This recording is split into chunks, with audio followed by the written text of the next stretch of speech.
संकल्प पत्र 2023 के लोकार्पण के अवसर पर हमारे सबको ऊर्जा देने वाले हमारे राष्ट्रीय अध्यक्ष, मंच पर उपस्थित हमारे प्रदेश अध्यक्ष सीपी जोशी जी, हमारे आदरणीय वसुंधरा राजे जी, गजेंद्र सिंह जी शेखावत, हमारे सतीश पूनिया जी, हमारे प्रहलाद जोशी जी, अलका गुर्जर जी, हमारे अरुण सिंह जी, घनश्याम तिवारी जी, हमारे इस सभागार में उपस्थित सभी संघ समिति के सदस्यगण, पत्रकार साथियों, सबसे पहले राष्ट्रीय प्रेस दिवस है। राष्ट्रीय प्रेस दिवस की आप सबको बहुत बहुत शुभकामनाएं। साथियों, 17 अगस्त 2023 को माननीय राष्ट्रीय अध्यक्ष जी श्री जगत प्रकाश नड्डा जी ने हमारे संकल्प पत्र समिति की घोषणा की। संकल्प पत्र हेतु विशेष पब्लिक आउटरीच प्रोग्राम चलाया गया, जिसमें जन भागीदारी का विशेष ध्यान रखा गया। पब्लिक आउटरीच प्रोग्राम में आपने देखा होगा डिजिटल और फिजिकल दोनों मोड इसमें सम्मिलित रहे। 4 अक्टूबर को माननीय जेपी नड्डा जी 20 अक्टूबर 2023 को चलने वाले इस रथ अभियान की शुरुआत की। 4 अक्टूबर को बिरला ऑडिटोरियम में आप सब थे। आपनो राजस्थान अभियान, सुझाव आपका, संकल्प हमारा। सभी 200 विधानसभाओं में 51 रथ हमारे आकांक्षा पेटी के साथ भेजे गए। चौपाल में एलईडी रथ यात्रा, एलईडी रथ सभाएं, आपनो राजस्थान सम्मेलन, घर घर जनसंपर्क, email, WhatsApp, miss call, website, इन सब के माध्यम से सुझाव आमंत्रित किए गए। करीब करीब 1 करोड़ नागरिकों से सुझाव प्राप्त हुए। इसके CII, FICCI, rotary, teachers, students, doctors associations, विचार परिवार, व्यापारी व अन्य प्रोफेशनल के साथ भी हमारी समिति ने समूहों में चर्चा की। सभी समूहों के साथ विशेष बैठकें भी आयोजित और प्रोफेशनल लोगों ने भी अच्छे सुझाव दिए विकसित राजस्थान बनाने के लिए। इसी अवसर पर मैं ये कहना चाहता हूं कि इन्हीं जन आकांक्षाओं को समायोजित करके आगामी 5 वर्षों का रोड मैप आपनो अग्रणी राजस्थान संकल्प पत्र 2023 हुआ है, जो प्रस्तुत है। हमारे राष्ट्रीय अध्यक्ष जी इसका विमोचन करेंगे। विकसित राजस्थान बनाने के लिए भाजपा की डबल इंजन की सरकार इन संकल्पों को सिद्धि में परिणित करने में पूरा प्रयास करेगी। जन भावनाओं से खिलवाड़ करने वाली कांग्रेस सरकार कुशासन, भ्रष्टाचार, तुष्टीकरण, जंगल राज, लचर कानून व्यवस्था की प्रतीक बन गई थी। हमने इस संकल्प पत्र में उनका भी समाधान करने के लिए प्रयास किया है। हम सुशासन देंगे और विकसित राजस्थान बनाएंगे। इन्हीं भावनाओं के साथ मैं पुनः राष्ट्रीय अध्यक्ष जी का बहुत बहुत स्वागत करता हूं और अभिनंदन करता हूं। धन्यवाद। सरल सहज स्वभाव के धनी हम सबका नेतृत्व कर रहे हैं आदरणीय प्रदेश अध्यक्ष सीपी जोशी जी से मैं निवेदन करूंगी कि वो उद्बोधन के लिए पधारें।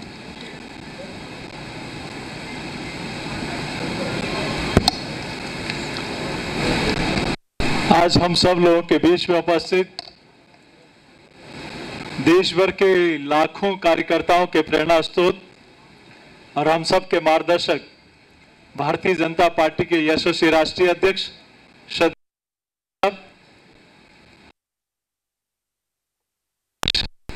पूर्व मुख्यमंत्री श्रद्धेय वसुंधरा राजे जी, भारत सरकार के मंत्री माननीय गजेंद्र सिंह जी और इस संकल्प पत्र समिति के अध्यक्ष और माननीय मंत्री आदरणीय अर्जुन मेघवाल जी, राजस्थान के प्रभारी और राष्ट्रीय महासचिव आदरणीय अरुण सिंह जी, माननीय प्रहलाद जोशी जी, माननीय सतीश पूनिया जी, अलका जी, हमारे वरिष्ठ नेता आदरणीय घनश्याम तिवारी साहब, सभी पत्रकार बंधुओं, आज सबसे पहले तो मैं श्रद्धेय अध्यक्ष जी का इस को भारतीय जनता पार्टी का घोषणा पत्र संकल्प पत्र जारी हो रहा है और आपकी माननीय उपस्थिति, गौरवशाली उपस्थिति हम सब लोगों को प्रेरणा देती है। माननीय अध्यक्ष जी का स्वागत और आप सबको भी बहुत बहुत बधाई और शुभकामना देता हूं आज के दिवस पर। मैं ज्यादा कुछ नहीं कहते हुए आदरणीय अध्यक्ष जी, भारतीय जनता पार्टी के संकल्प पत्र के साथ राजस्थान के जन जन का भी संकल्प पत्र है, जो जन जन की भावना को पिरोया गया है। कैसा राजस्थान? दिव्य राजस्थान, गतिमान राजस्थान, प्रगतिशील राजस्थान, जहां कांग्रेस के 5 सालों में लोगों के खून के आंसू आए हैं। एक ऐसा संकल्प पत्र जहां किसी के आंख में आंसू नहीं आए, सबके चेहरे पर खुशहाली रहे, नारी की सुरक्षा हो, युवाओं के सपनों को उड़ान मिले और राजस्थान देश का अग्रणी राज्य बने। एक ऐसा संकल्प पत्र राजस्थान के जन जन का है और आदरणीय अध्यक्ष जी आज इस संकल्प पत्र का विमोचन करेंगे। मैं पुनः पूरे राजस्थान की जनता की ओर से आदरणीय अध्यक्ष जी का वंदन और अभिनंदन करते हुए कि राजस्थान की जन जन की भावनाओं को ये गारंटी है। कुछ लोगों ने गारंटियां दी थी, वो गारंटियां फेल हो गई। अब गारंटी है भारतीय जनता पार्टी और आदरणीय नड्डा जी और मोदी जी की, उस पर विश्वास है जनता का। मैं पुनः राजस्थान की जनता की ओर से आदरणीय जी अध्यक्ष जी का स्वागत और अभिनंदन करते हुए अपनी बात को समाप्त करता हूं। बहुत बहुत धन्यवाद। मेरा निवेदन स्वामी संघर्ष के सारथी यशस्वी राष्ट्रीय अध्यक्ष श्री जेपी नड्डा जी से कि आप राजस्थान की इस जन भावना का आज लोकार्पण करें।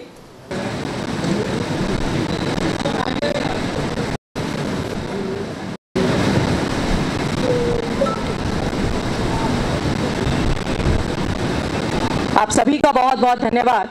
शालीनता व संघर्ष की अद्भुत मिसाल जो में अनुशासन के परिचायक हैं, विश्व की सबसे बड़ी राजनीतिक पार्टी के राष्ट्रीय अध्यक्ष श्री जेपी नड्डा जी से विनम्र निवेदन करती हूं कि आप हम सभी को संबोधित करें।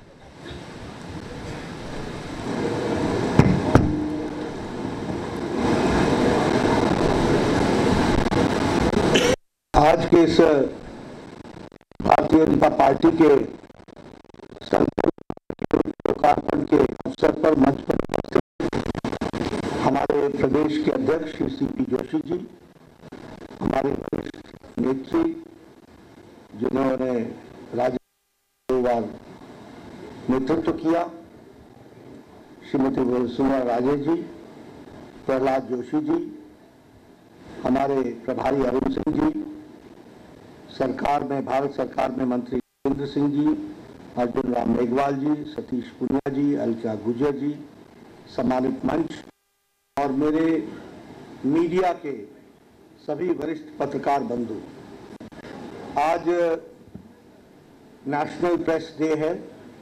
सबसे पहले तो मैं अपने पत्रकार बंधुओं को आज प्रेस डे के अवसर पर भी और उसके साथ साथ उनको आज के दिन के लिए बधाई भी देता हूं। आप हमारे चौथे स्तंभ के रूप में प्रजातंत्र की सेवा कर रहे हैं।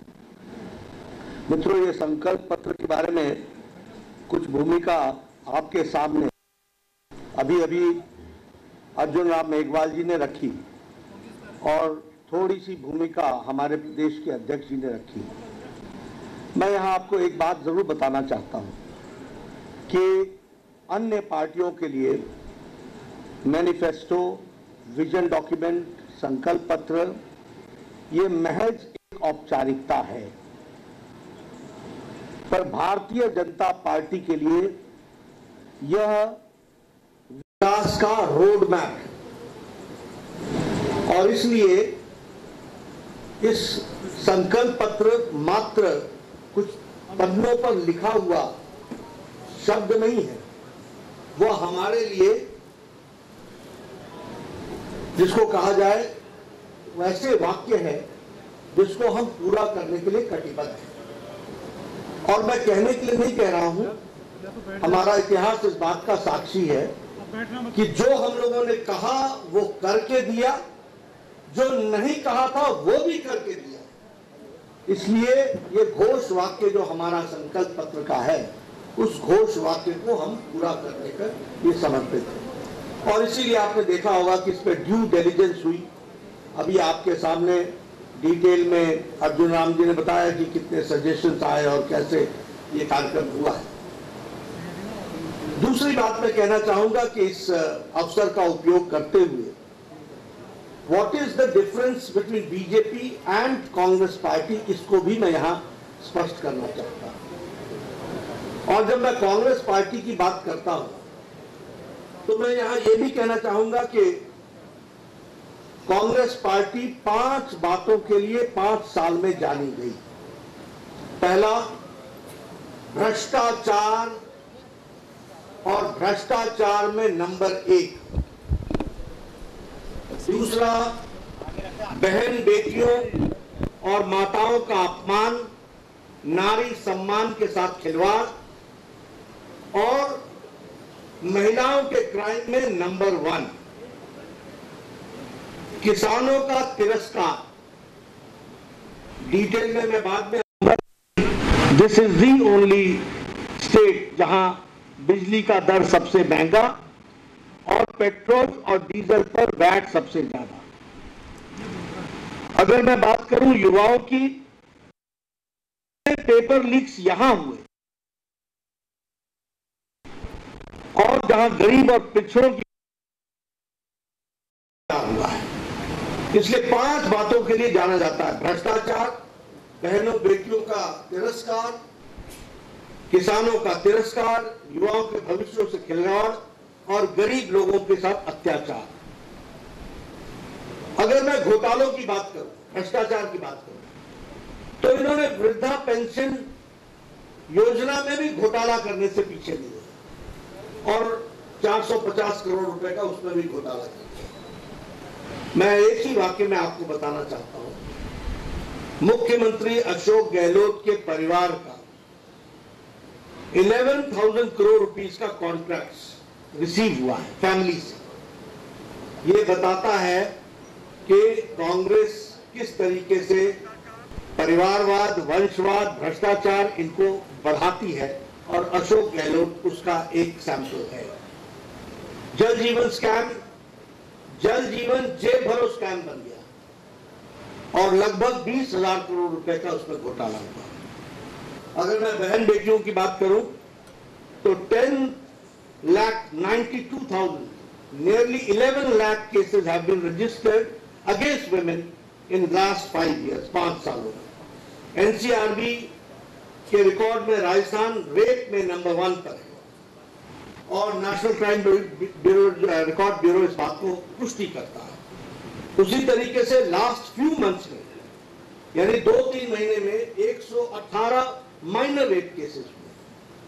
और अगर किसानों की बात करें तो कर्ज माफी आपको मालूम है, उसमें वादा खिलाफी हुई।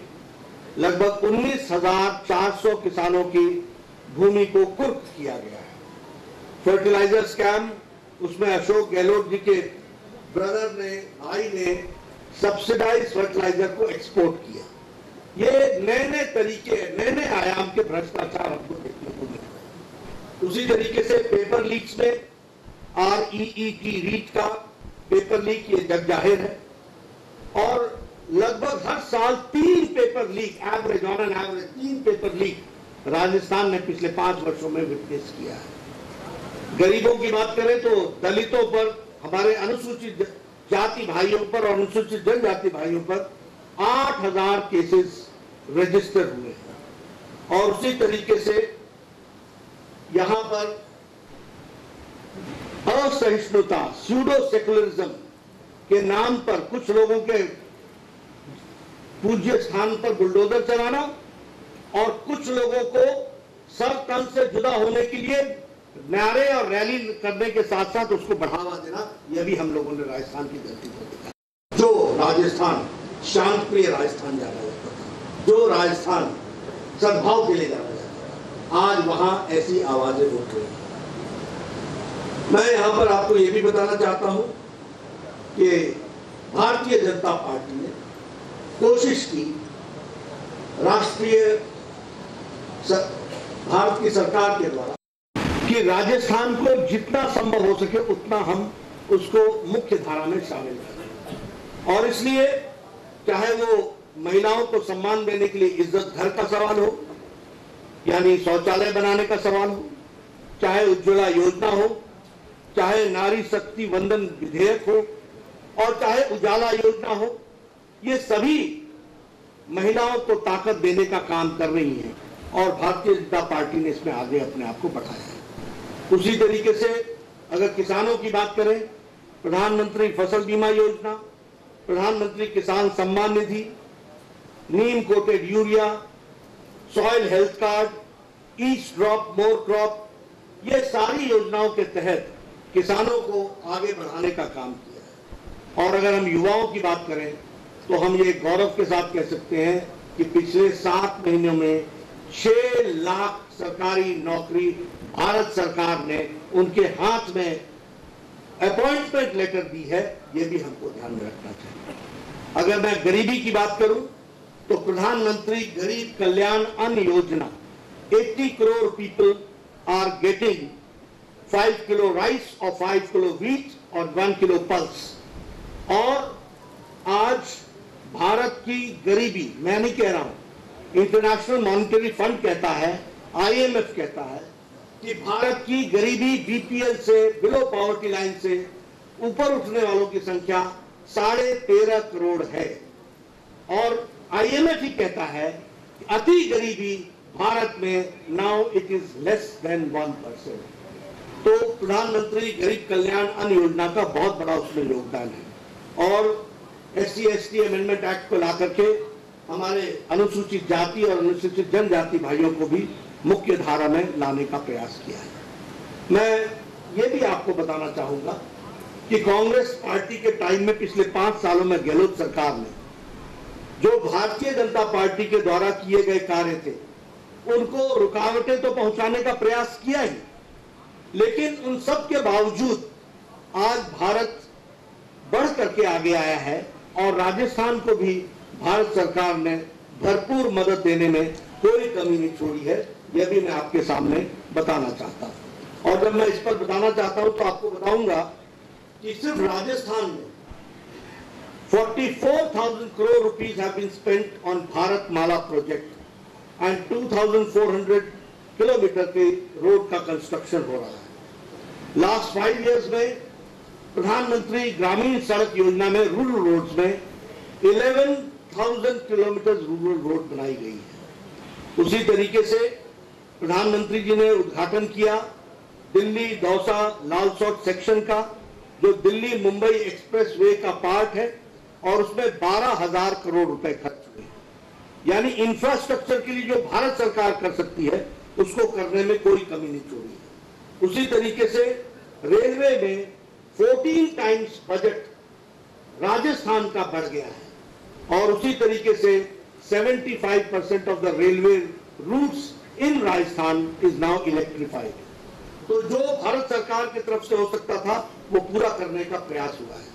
वंदे भारत एक्सप्रेस दिल्ली अजमेर, उदयपुर जयपुर, जोधपुर साबरमती, ये सारे वंदे भारत एक्सप्रेस जयपुर और राजस्थान को सपोर्ट करते हैं।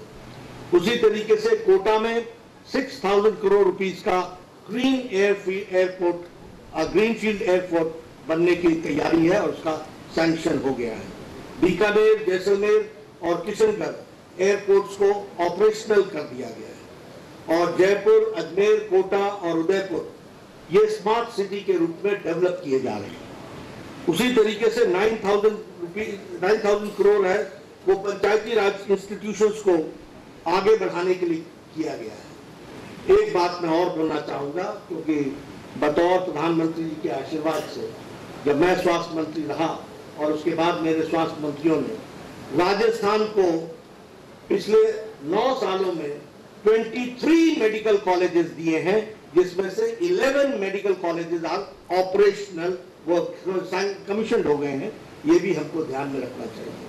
इसी तरीके से हर एक दृष्टि से इंफ्रास्ट्रक्चर में जो भारत सरकार कर सकती थी वो करने का प्रयास हुआ है, लेकिन हम डबल इंजन की सरकार चाहते हैं। और आपके माध्यम से पत्रकार बंधुओं मैं निवेदन करना चाहता हूं कि ऊपर भारत सरकार मोदी जी के नेतृत्व में चल रही है, लेकिन यहां पर जो तुष्टीकरण वाली सरकार है, जो पेपर लीक वाली सरकार है, जो भ्रष्टाचारी सरकार है, जो घोटाले वाली सरकार है, जो महिलाओं का अत्याचार करने वाली सरकार है, उसको हटाना आवश्यक है।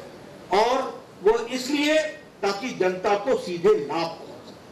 और जब मैं जनता को सीधे लाभ पहुंचाने की बात करता हूं तो मैं ये भी बताना चाहूंगा कि प्रधानमंत्री आवास योजना में जहां हम लोगों ने मोर देन 14 लाख आवास के लिए घर सैंक्शन किए, उसमें मैं आपको ये बताना चाहता हूं कि 9,22,000 परिवारों का नाम शामिल गहलोत सरकार ने नहीं किया है जो पात्र है। तो इसलिए, और उसी तरीके से जल जीवन मिशन में, जिसमें हमारे मंत्री गजेंद्र जी यहाँ बैठे हैं, ये आपको बखूबी बताएंगे कि 20,000 करोड़ रुपए का घोटाला कैसे किया। ये जल जीवन मिशन राजस्थान में जेब भरो मिशन बन गया, ये भी आपको याद रखना चाहिए। इसलिए इस भ्रष्टाचारी सरकार को हटाकर लोगों के हित के लिए काम करने वाली सरकार, इसको लाना आवश्यक है। जो हमारा मैनिफेस्टो है उसमें कुछ मूल बातें आपको देखने को मिलेगी और विस्तृत में आपको सारी बातें मिलेंगी, लेकिन हमारा मैनिफेस्टो 3 बातों पर केंद्रित है। सबसे पहले कि डेवलपमेंट और विकास का जो मूल प्रिंसिपल है वो है सबका साथ, सबका विकास, सबका विश्वास, सबका प्रयास। सबको एक दृष्टि से देखना और उनका विकास करना। और दूसरा है गांव, गरीब, वंचित, पीड़ित, शोषित, अनुसूचित जाति, अनुसूचित जनजाति, महिला, युवा, किसान, इनको सशक्तिकरण करना, एम्पावरमेंट करना। ये 2 बातों को ध्यान में रख करके, और तीसरा है इंफ्रास्ट्रक्चर पर जोर देना। ये तीनों बातों को लेकर के हमारा मैनिफेस्टो आया है। मैं मैनिफेस्टो के कुछ बातों की तरफ आपका ध्यान दिलाना चाहता हूं। सबसे पहले तो गेहूं की खेती, वह गेहूं की उपज को प्रति क्विंटल 2,700 रुपए में खरीदी की जाएगी और ये एमएसपी के ऊपर बोनस दिया जाएगा 2,700 रुपीज पर क्विंटल किसानों को। ये हमको ध्यान में रखना चाहिए। उसी तरीके से एक कंपनसेशन पॉलिसी बनेगी जिसमें जिन किसानों का भूमि को कुर्क की गई है उनको हम कैसे कंपनसेट कर सकते हैं और उनको हम कैसे मुख्य धारा में ला सकते हैं, इसका काम होगा। 19,400 किसान हैं जिनकी भूमि कुर्क हुई है। महिलाओं के लिए जो मूल बात है वो सुरक्षा की दृष्टि से हर एक जिला में महिला थाना खोला जाएगा। उसी तरीके से हर थाने में महिला डेस्क खोला जाएगा और हर सिटी में एंटी रोमियो स्क्वाड बनाया जाएगा। और उसी तरीके से महिलाओं के सशक्तिकरण के लिए, उनको मुख्य धारा में लाने के लिए लाडो प्रोत्साहन योजना को प्रारंभ करेंगे, जिसमें हमारी सरकार 2 लाख सेविंग्स बॉन्ड हर गर्ल चाइल्ड जो पैदा होगी उसके लिए 2 लाख रुपए का सेविंग्स बॉन्ड दिया जाएगा और उसको सुरक्षित करते हुए उसका जीवन आगे बढ़े, इस बात का प्रयास होगा। इसको हमने और भी डिटेल में वर्कआउट किया है। जब वो 6ठी क्लास में पहुंचेगी तो उसको साल का 6,000 रुपए डिपॉजिट किया जाएगा। जब वो 9वीं कक्षा में पहुंचेगी तो 8,000 रुपए डिपॉजिट किया जाएगा। जब वो 10वीं कक्षा में पहुंचेगी तो 10,000 रुपए डिपॉजिट होगा। जब वो 11वीं कक्षा में पहुंचेगी तो 12,000 रुपए डिपॉजिट होगा। जब वो 12वीं कक्षा में पहुंचेगी तो 14,000 रुपए डिपॉजिट होगा। और जब वो प्रोफेशनल डिग्री और व्यवसायिक कार्य की दृष्टि से पढ़ाई करेगी तो 50,000 उसको दिया जाएगा और 21 साल की उम्र होने पर 1 लाख रुपए उसके अकाउंट में और डाला जाएगा। इस तरीके से महिलाओं में बच्चियों का सशक्तिकरण करने का और उनको पढ़ाने का कार्यक्रम लिया जाएगा। Free education from KG to PG, इसकी व्यवस्था की जाएगी। फ्री स्कूटी स्कीम में जो मेरिटोरियस गर्ल चाइल्ड हैं उनको 12th पास होने के बाद स्कूटी दी जाएगी, इसकी व्यवस्था की जाएगी। ये सारी योजनाएं महिलाओं को सशक्तिकरण करने का और उनको मुख्य धारा में लाने के लिए जो जो अड़चने आती हैं, जो जो प्रॉब्लम्स आती हैं, उसको डिटेल में समझ करके उसको वर्कआउट करने का प्रयास किया है। उसी तरीके से लखपति दीदी योजना बनी है जिसमें हम लगभग 6 लाख रूरल वुमेन को ट्रेनिंग देंगे और ट्रेनिंग के साथ साथ उनको फाइनेंशियल सपोर्ट देंगे ताकि वह अपने जीवन में अपने पांव पर खड़ी हो सके और उस ट्रेनिंग के साथ वो आगे बढ़ सके। उसी तरीके से उज्ज्वला की जो धारक है, बेनिफिशियरीज हैं, उनको हम 450 रुपीज का पर सिलेंडर पर सब्सिडी देंगे। यानी घरों में राहत, महिलाओं के लिए राहत, महिलाओं के विकास के लिए राहत, ये सारी चीजों को जोड़ने का प्रयास हुआ है। और मातृवंदन योजना के तहत जहां उनको पर इंस्टीट्यूशनल डिलीवरी पर उनके देख रेख के लिए 5000 रुपीज दिया जाता था, उसको इंक्रीज करके 8000 रुपीज उनको दिया जाएगा। इस बात का प्रयास होगा। उसी तरीके से एजुकेशन के लिए जो हमारे गर्ल्स स्टूडेंट्स हैं, जो स्कूल गोइंग स्टूडेंट्स हैं और वो इकोनॉमिकली वीकर सेक्शन से हैं, not only girls boys also, उनको 1200 रुपए डीबीटी डायरेक्ट बेनिफिट ट्रांसफर के तहत उनको दिया जाएगा, ताकि वह बच्चे अपनी पुस्तिका खरीद सके, यूनिफॉर्म खरीद सके, उनको सपोर्ट हो सके, वो स्कूल में जाकर के पढ़ सके। एक बहुत महत्वपूर्ण घोषणा हम करते हैं कि हमारी सरकार आती है तो हम स्पेशल इन्वेस्टिगेशन टीम SIT बैठाएंगे और जो लोग पेपर लीक में और स्कैम्स में, फर्टिलाइजर स्कैम से लेकर मिड डे मील के स्कैम में, माइनिंग में, PM आवास योजना में, जल जीवन मिशन में जिन लोगों ने घोटाला किया है, उनके खिलाफ सख्त कार्रवाई की जाएगी और यह सुनिश्चित किया जाएगा दोषियों को दंडित किया जाए। यह हमारी सरकार सुनिश्चित करेगी।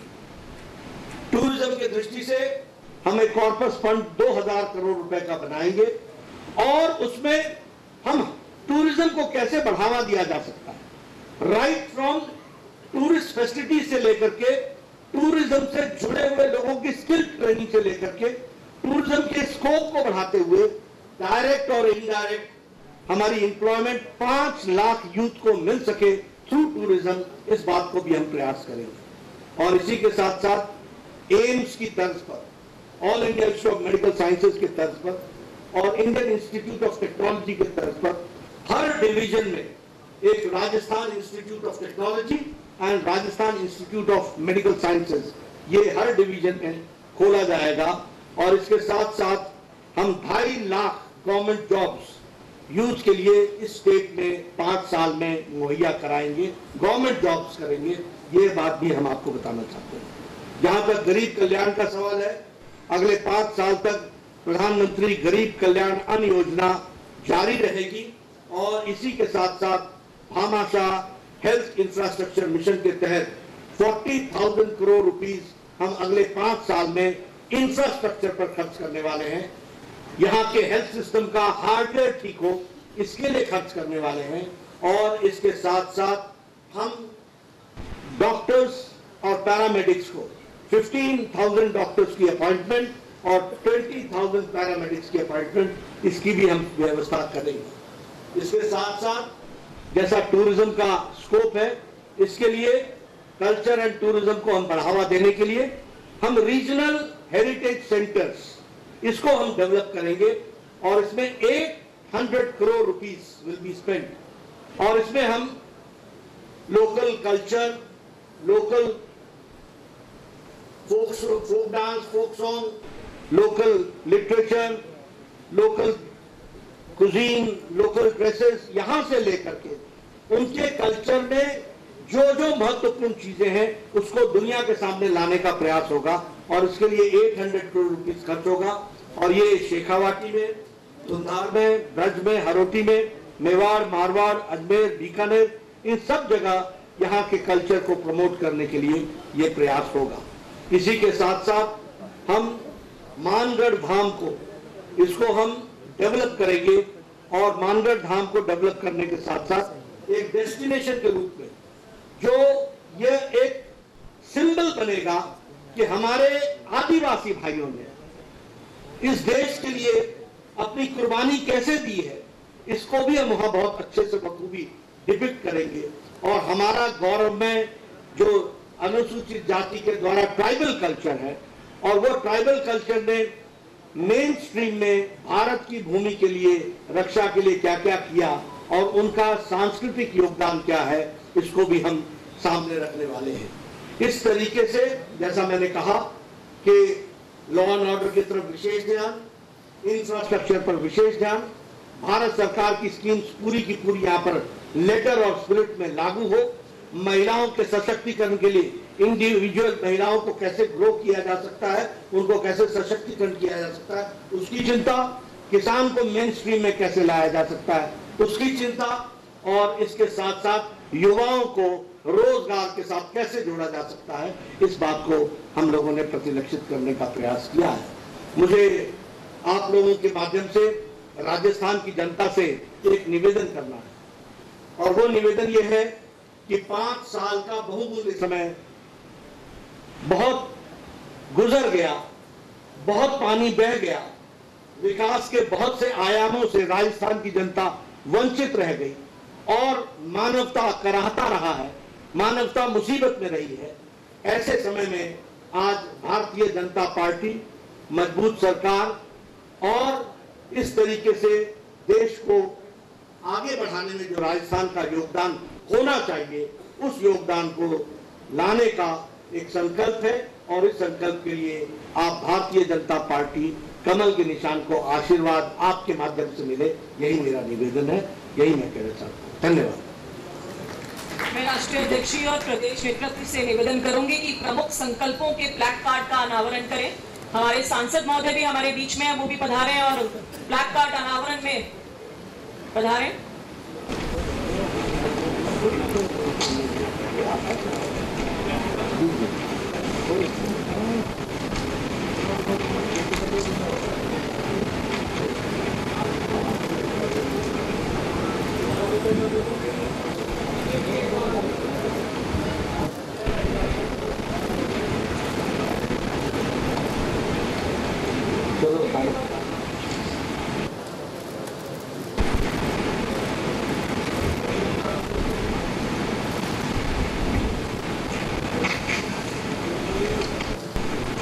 आज के इस कार्यक्रम में आप सभी पधारे, आप सभी शोषित वंचित को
बोल